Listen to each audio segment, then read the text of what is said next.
Selamat datang para sobat Novelmi. Selamat mendengarkan bab 3 novel Bertukar Suami yang ditulis Delepu dengan judul Bertukar Posisi dan Hak Milik. Selamat mendengarkan. Aditya mendudukkan Rea di atas tempat tidur. Dia menyenderkan tubuh Rea ke kepala ranjang, lalu memberikan segelas air putih untuknya. Minumlah. Rea menatap Aditya dan air putih yang disodorkan kepadanya. Sampai saat ini, Rea masih tidak percaya kalau pria yang berdiri di sampingnya adalah suami barunya. Aditya menautkan kedua alisnya. "Apa kamu tidak mau menjadi istriku?" tanyanya seraya menatap Rea dengan wajah datar. "Aku akan menceraikan kamu jika kamu tidak mau hidup denganku. Tapi tunggu 2 bulan lagi sampai aku mendapatkan warisan kakekku." Tangis Rea kembali pecah. Hatinya sakit mendengar perkataan suaminya. "Apa kamu menikahi aku hanya demi mendapatkan warisan saja?" Aditya mengangguk. "Tentu saja. Tidak mungkin aku menikahi kamu karena cinta. Kita tidak saling mengenal," jawabnya acuh. Hati Rea berdenyut nyeri. Setelah dibuang oleh suami pertamanya, suami keduanya pun akan membuangnya. Rea menatap Aditya dengan wajah berlinang air mata. Kenapa pria begitu mudah mengucap kata cerai? Apa menurut kalian pernikahan itu hanya mainan? Aditya menatap Rea dengan tatapan yang sulit diartikan. "Jadi, kamu mau menjadi istriku? Bukankah sudah terlambat untuk menanyakan itu?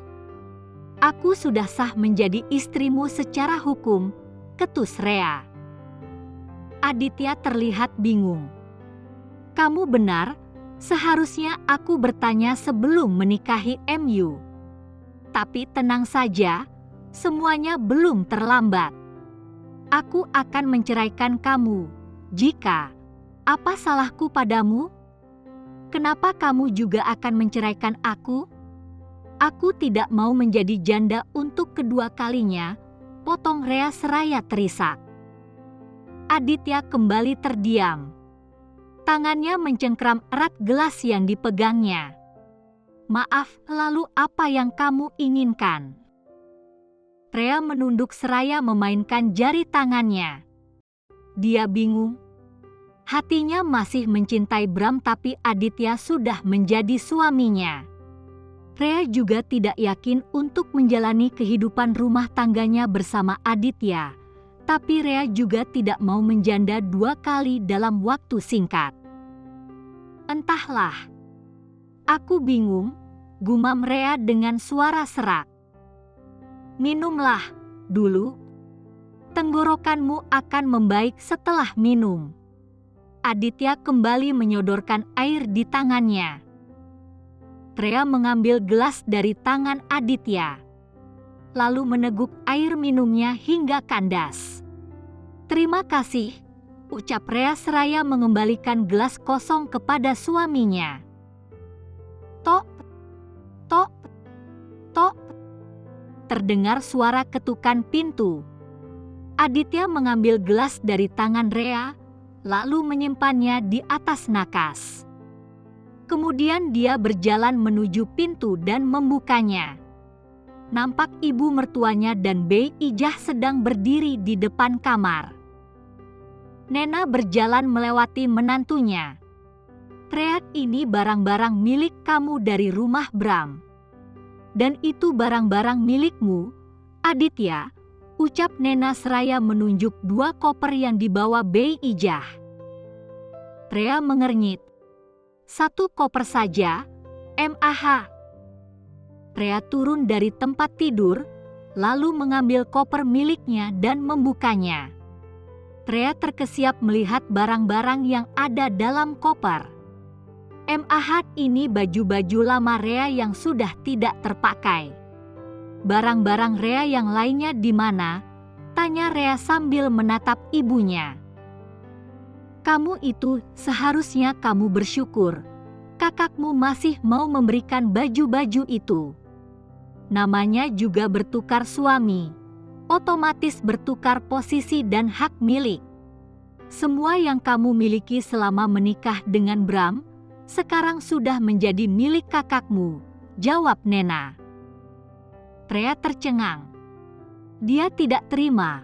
Mana bisa barang-barang berharga miliknya menjadi milik Azalea begitu saja. Mah tas, sepatu, perhiasan, dan yang lainnya, ada yang Rea beli dengan uang Rea sendiri. Uang kamu? Memang selama kamu punya uang dari mana? Semua uang yang kamu punya berasal dari Bram. Otomatis itu sudah menjadi milik kakakmu, ucap Nena. Sudah. Kamu jangan banyak protes. Masih syukur kamu dan suamimu kami tampung di rumah ini, lanjutnya seraya menatap Rea dan Aditya bergantian. Rea masih tidak terima. Tapi, Mah, kalau barang-barang Rea dari Bram menjadi milik Azalea, seharusnya barang-barang Azalea dari Aditya pun menjadi milik Rea, protesnya lagi. Nena tersenyum sinis. Seharusnya memang begitu. Tapi sayangnya, Aditya tidak pernah membelikan apapun untuk kakakmu. Dia bahkan tidak pernah memberinya uang bulanan, ketus Nena, sambil mendelik ke arah menantunya. Apa benar, Mas? Tanya Rea, seraya menatap suaminya. Aku memang tidak memberinya uang belanja, karena aku sudah menyerahkan semua warisan uang kepadanya, jawab Aditya. Nena mendelik. Dasar tidak tahu malu. Uang itu kamu berikan sebagai mahar. Seharusnya kamu tetap memberinya nafkah. Kalian yang memintanya dimasukkan sebagai mahar. Padahal aku juga sudah memberikan cincin berlian untuk maharnya, timpal Aditya. Nena terdiam. Dia dan Azalea memang sengaja meminta uang warisan itu sebagai mahar, supaya Aditya tidak bisa menggugatnya. Karena dalam surat wasiat jelas disebutkan, jika uang yang akan Azalea dapat, harus dibagi dua dengan suaminya. Kamu itu alasan saja. Seharusnya kamu berterima kasih, karena kami membiarkan kamu tinggal di sini dan memberimu makan, ketus Nena. Lalu dia menatap putrinya. Kamu sudah dengarkan? Aditya memang tidak pernah memberikan apapun untuk kakakmu kecuali maharnya. Tapi, Mah, sudah. Jangan banyak tapi-tapian. Dasar anak pembangkang, potong Nena. Hati Rea mencelos mendengar kata-kata ibunya.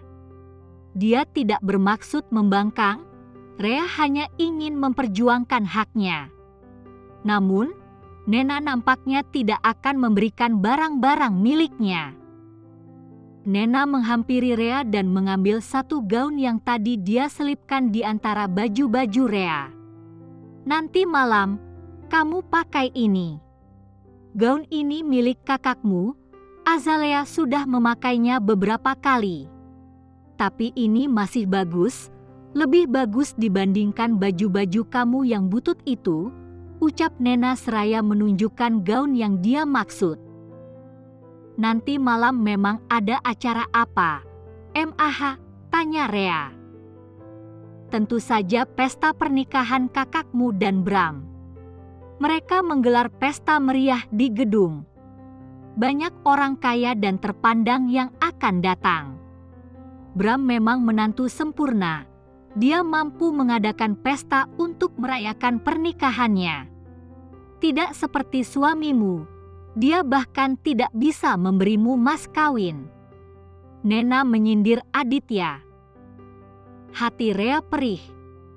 Nena membanggakan Bram tanpa memikirkan perasaan Rea yang masih mencintainya. Dia juga menghina Aditya yang sekarang menjadi suaminya. Padahal, bukan keinginan Rea untuk bercerai dari Bram dan menikah dengan Aditya. Rea menatap suaminya yang hanya diam.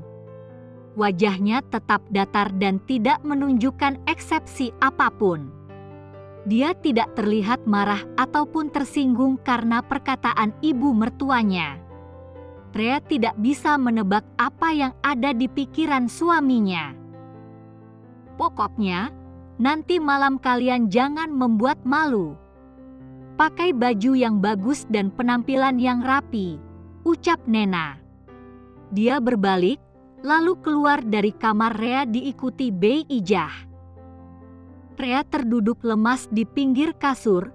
Dia menatap sedih baju-baju dalam kopernya. Sebagian dari baju-baju itu bahkan sudah terlihat kusam. Rea ingin menangis sejadi-jadinya, tapi air matanya tidak mau keluar. Dia pun hanya menepuk-nepuk dadanya, berharap rasa sakitnya sedikit berkurang. Oh iya, Mamah lupa. Nena kembali masuk ke kamar. Berikan cincin kawin kamu dari Bram, pintanya. Rea menyembunyikan tangannya ke balik punggung. Kenapa MAH? Hanya ini barang berharga yang Rea punya. Cekah? Berikan saja. Nena melepas paksa cincin emas putih di jari putrinya. Dengar, kamu dan suamimu akan menumpang di rumah ini. Anggap saja cincin ini sebagai uang sewa. Enak saja mau tinggal gratisan, ucap Nena seraya melengos pergi meninggalkan putrinya. Hati Rea pedih, sakit dengan perlakuan ibunya. Rea pun mulai bertanya-tanya. Apa aku benar anak kandung Mamah? Jangan-jangan aku hanya anak pungut. Kenapa Mamah begitu kejam kepadaku? Ini akhir dari bab 3 novel Bertukar Suami. Kamu suka novel ini? Novel ini juga bisa dibaca di Novelme. Unduh aplikasinya sekarang juga di Google Play Store dan Apple App Store.